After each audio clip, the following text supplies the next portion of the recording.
तो आज हम लोग का क्या पढ़ना है? आज हम लोग को क्या पढ़ना है? तो बहुपद प्रश्नावली 2 का क्या पढ़ेंगे? परिचय। प्रश्नावली 2 का हम लोग क्या पढ़ेंगे? तो परिचय पहले पढ़ेंगे, उसके बाद सवाल बनाएंगे।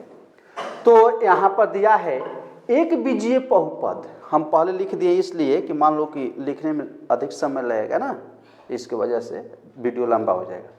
तो एक बीजीय बहुपद px बराबर a0 plus a1 x plus a2 x square plus dot dot plus an xn के रूप में जहाँ a0 a1 a2 dot dot an क्या है? वास्तविक संख्या है, यानी कि a0 plus a1 x plus a2 x square ये क्या है? यानी है जो है क्या है? देखो तो बाबू ये क्या है? कोई पूछ देगा कि a1 a2 a0 क्या है? ये तीनों क्या है? तो वास्तविक संख्याएं हैं। ये क्या है? तो वास्तविक, यहाँ पर देखो लिखा गया है वास्तविक संख्याएं हैं, वास्तविक संख्याएं हैं। तो हम यहाँ पर लिख सकते हैं क्या है? तो वास्तविक संख्याएं हैं। अब समझ में आया? ये क्या है? वास्तविक संख्याएं हैं। उसके बाद अब हम लोग को देखना है कि वास्तविक संख्याएं हो गया और सभी x के घातांक धनात्मक होते हैं। जितने भी x के घातांक का होते हैं धनात्मक होते हैं। एक चीज ध्यान देना कि पूर्णांक भी होते हैं। x के गुण क्या होते हैं? x के घातांक धनात्मक होते हैं, पूर्णांक होते हैं। x में बहुपद कहलाता है। x में जो क्या कहलाता है? बहुपद कहलाता है। तथा अधिकतम घात x बहुपद की क्या कहलाती है?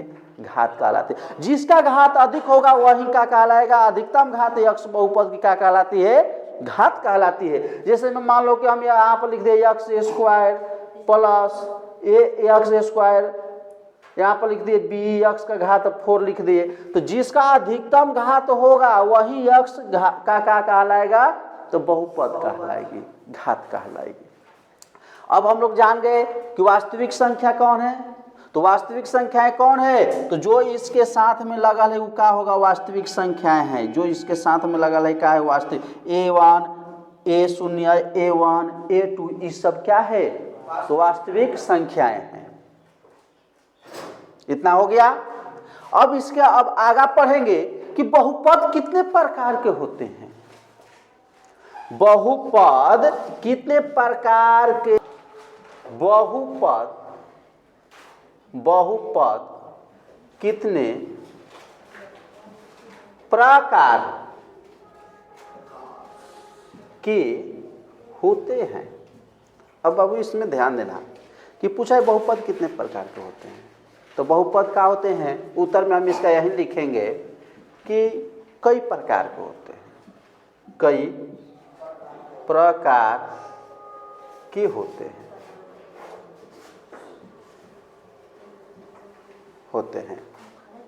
बहुपद कितने प्रकार के होते हैं? तो बहुपद कई प्रकार के होते हैं बाबू।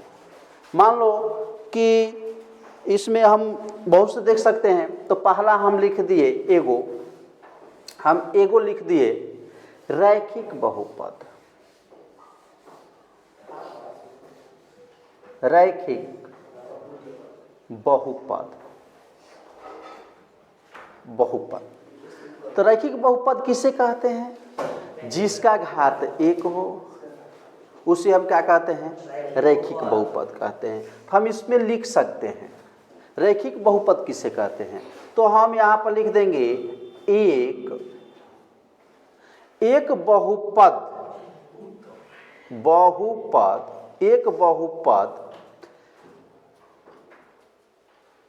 यानी एक बहुपद को हम लोग क्या कह सकते हैं? एक बहुपद रैखिक है। एक बहुपद का है तो एक बहुपद रैखिक है। क्या है? रैखिक है। ऐसे भी लिख सकते हैं, एक बहुपद क्या है? रैखिक है। यदि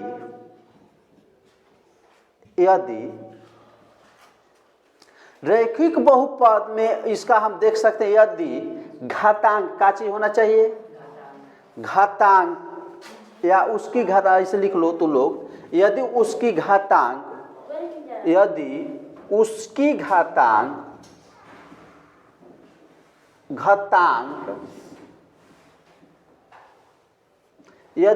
घातांक एक का चीज से, यानी एक, यदि उसकी घातांक एक के बहुपद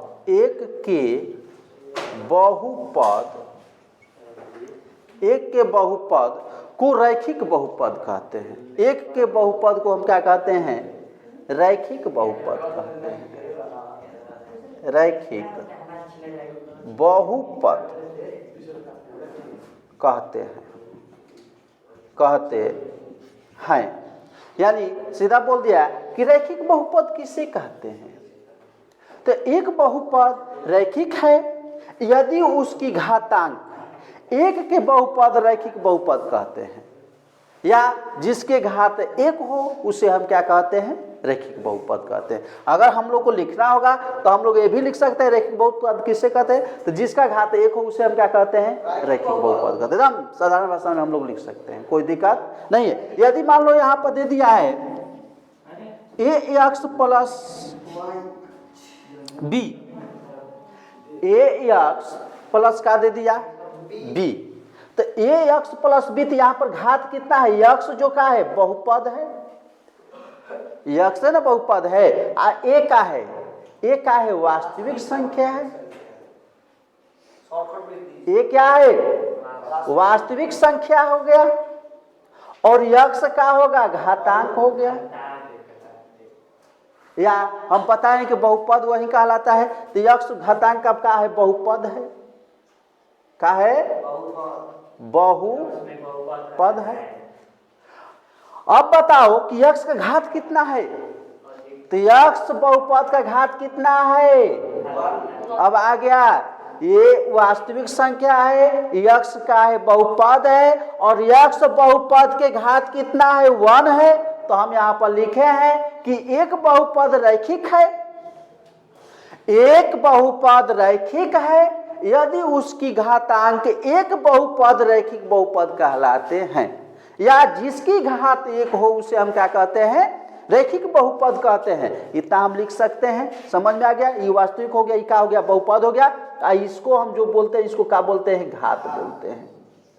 क्या बोलते हैं? घातांक बोल सकते हैं। इसको क्या बोल सकते हैं? घातांक भी बोल सकते हैं, घात भी बोल सकते हैं। कोई दिक्कत? अब यहाँ पर बाबू ये बताओ कि यहाँ पर ये एक चीज ध्यान देना कि a बराबर, यानी a, अब b क्या है? a है, और ये क्या है? b है। हम बताएं कि वास्तविक संख्या है। a b का हो गया? वास्तविक संख्या। x का है? बहुपद है, और उसका घातांक का है? 1 है। यानी हम इसको ये भी लिख सकते हैं कि a b के सदस्य लिख सकते हैं r है। जहां, ऐसे लिख लेना, जहां a कॉमन b के सदस्य क्या है? r है। इसको सदस्य चिन्ह बोलते हैं। क्या बोलते हैं? सदस्य। बाबू इसको क्या बोलते हैं? सदस्य बोलते हैं, सदस्य चिन्ह बोलते हैं। समझ में आ गया? ये हम एक रैखिक बहुपद को बताए हैं। अब हम चलेंगे किसके बारे में? तो अब द्विघात बहुपद के बारे में पढ़ेंगे। किसके बारे में? तो द्विघात बहुपद। तो द्विघात में क्या दिया है? दूसरा द्विघात बहुपद। बहुपद क्या बोला है? द्विघात बहुपद। तो जिसका घात 2 हो, हम यहाँ पर लिख सकते हैं, जिसका घात 2 हो उसे क्या कहते हैं? द्विघात बहुपद। देखो लिख दिए, ax² plus bx plus c बराबर 0। अब हमको यही ना देखना है कि ax का है? a का है? वास्तविक संख्या है। b क्या है? वास्तविक संख्या है। और c भी वास्तविक संख्या है। हो जाएगा। तो सी अक्षर पद हो सकता है, ये भी ध्यान देना। तो हमको तो केवल इतना ही के बारे में जानना है कि ये बी क्या है और सी क्या है, यही नहीं जानना है।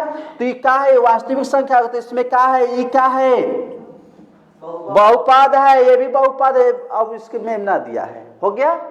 अब हमको बाबू ये देखना है कि इसका घात देखना है, घात कितना है, इसका घात कितना है, इसका घात इसमें है ये ना है, यानी कि इसका घात 2 है, इसका घात 2 है, तो हम इसको लिख सकते हैं द्विघात बहुपद। इसको हम लोग क्या लिखेंगे, द्विघात बहुपद। जिसकी घात 2 हो उससे क्या कहते हैं, द्विघात बहुपद कह सकते हैं। इसको ऐसे भी लिख सकते हैं, ए कोमन बी कोमन सी के सदस्य आर है।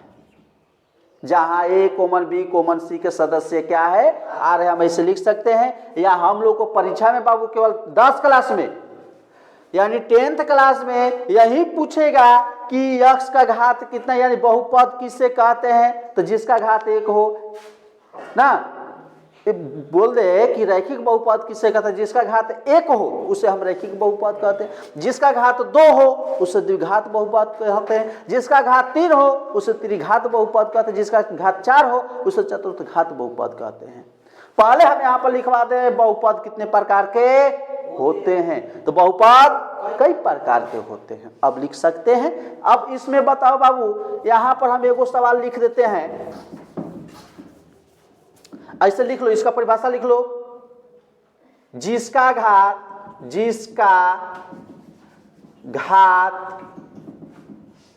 2 हो उससे द्विघात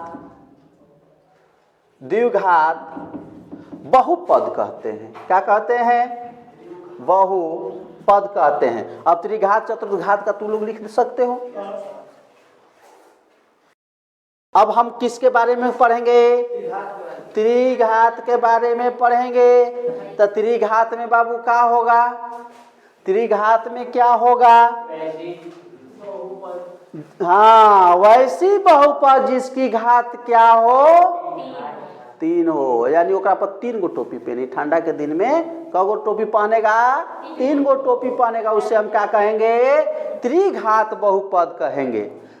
वैसी बहुपद यानी त्रिघात में हम लोग चलना है ना हो, तो त्रिघात बहुपद, इसके बारे में भी जान जाए। त्रिघात बहुपद किससे कहते हैं, जिसकी घात 3 हो, जिसकी घात क्या हो, 3 हो, जिसकी घात क्या हो, 3 हो। तो हम लिख सकते हैं, जिसकी घात क्या हो, 3 हो,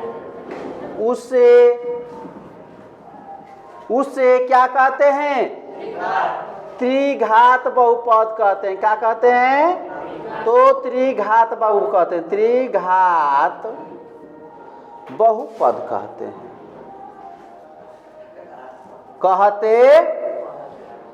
हैं, समझ में आ रहा है? नहीं आता है तो बाबू बोल देना चाहिए, ठीक ना। और जो रिकॉर्डिंग वीडियो जो देख रहा है, रिकॉर्ड जो वीडियो देख रहा है वो भी देख सकता है। हो गया। अब त्रिघात बहुपद हो गया। त्रिघात बहुपद में अब हम तो देख लिए जिसकी घात क्या होना चाहिए, जिसकी घात क्या होना चाहिए, 3 हो, उसे हम त्रिघात बहुपद कहते हैं। जैसे में हम लिख सकते हैं यहाँ पर ax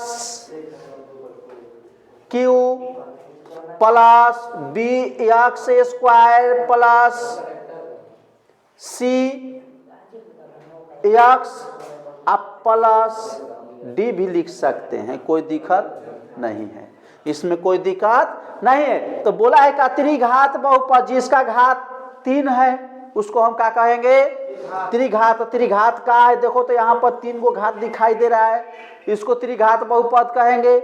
इसका घात 2 गो दिखाई, इसको द्विघात कह देंगे। इसका घात 1 गो दिखाई दे रहा है, इसको हम क्या कहेंगे, रैखिक बहुपद कह सकते हैं, या एक घात भी बहुपद कह सकते हैं, कोई दिक्कत नहीं है। अब इसमें बोल सकते हैं कि ए कोमन बी कोमन सी कोमन डी के सदस्य क्या है बाबू, तो आर है। जहां ए इज नॉट इक्वल टू शून्य है। अब हम लोग को मालूम हो गया कि त्रिघात बहुपद किसे कहते हैं। चतुर्थ घात में चलना होगा तो कुछ ना करना है बाबू, ऐसे लिख दो ax का घात 4 लिख दो, चतुर्थ घात बहुपद हो गया।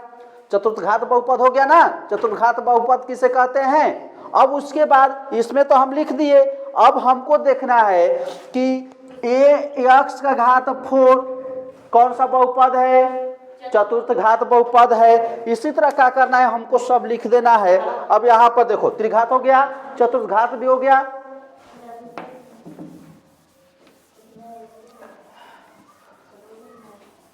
अब यहाँ पर देखो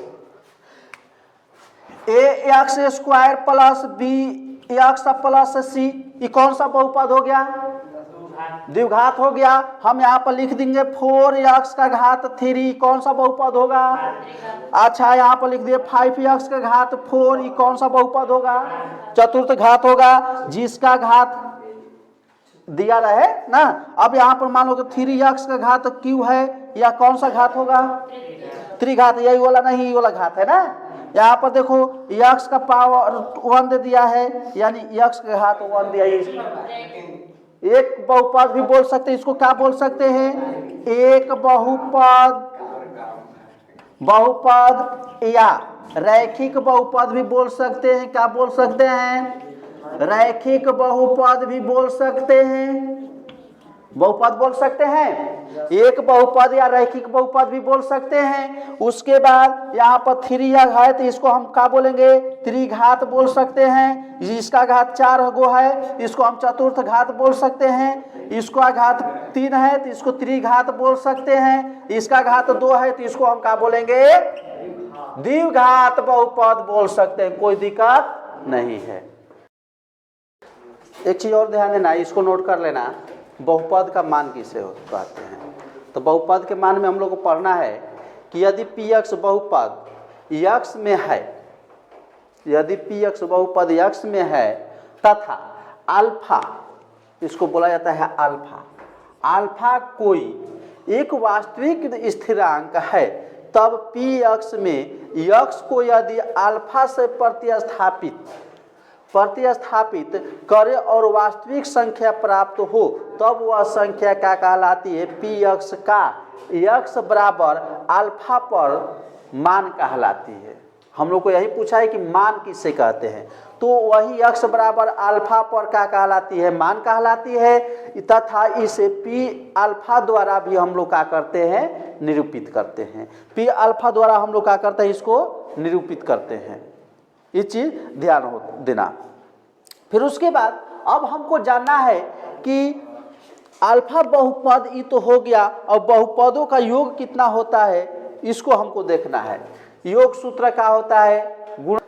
तो बहुपद का शून्यांक, बहुपद का शून्यांक में हम लोग देखेंगे तो एक वास्तविक संख्या अल्फा किसी बहुपद px का क्या होता है, शून्यांक कहलाएगा।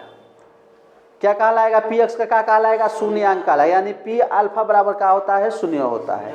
या हम इसको ऐसे भी लिख सकते हैं कि चर का वह मान जिसके बहुपद का मान क्या होता है, शून्य हो जाए, वो क्या कहलाता है, बहुपद का क्या कहलाएगा, शून्य कहलाएगा।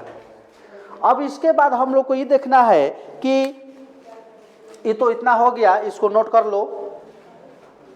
अब उसके आगे देखो,